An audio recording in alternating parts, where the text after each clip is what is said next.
Hello,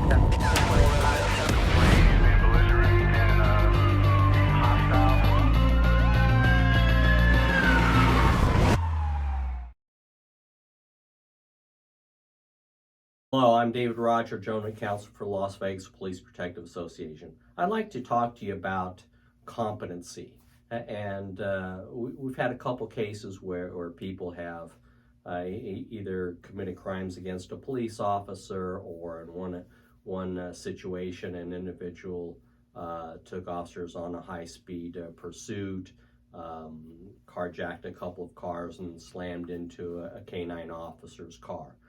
And when we got to court, the defense told the judge that they had concerns about the person's competency. And competency is really a simple idea, and it is that a criminal defendant, if he or she so chooses, must be able to aid in their defense, communicate with their attorney, understand the charges and the proceeding. And so sometimes people suffer from mental illness and they're just incompetent. They're not able to talk to their attorney. They don't understand why they're in court.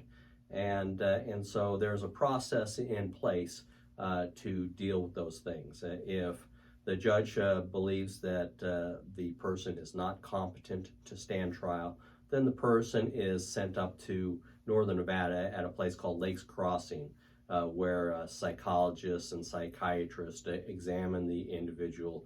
Sometimes they provide psychotropic drugs or some drugs that will help the person attain competency, and then they'll send them back down to Southern Nevada or to their court, and with the understanding that the person now can assist their attorney. They now know what's going on, and that is in contrast to an individual who just hates their public defender. They don't want to help them. That's something different. That person is competent.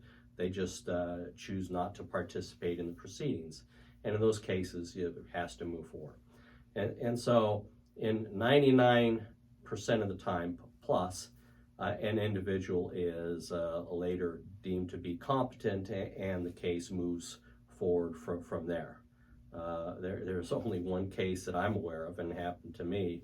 It was a murder case where a guy murdered his wife, and the Lakes Crossing came back and said that the person was not competent, and there was no likelihood that the person would attain competency in the near future. And in those circumstances, the case was dismissed. A murder case dismissed against the individual. And the statute allows you to refile the case over time. So the takeaway from this is that just because you hear that a defendant is not competent to stand trial doesn't mean that they'll never face charges. In 99% of the time, the psychologist, the psychiatrist will prescribe drugs that will help the person attain competency. As always, thank you for listening. Please subscribe to our YouTube channel. If you have any questions, contact me at droger@lvppa.com. Thank you.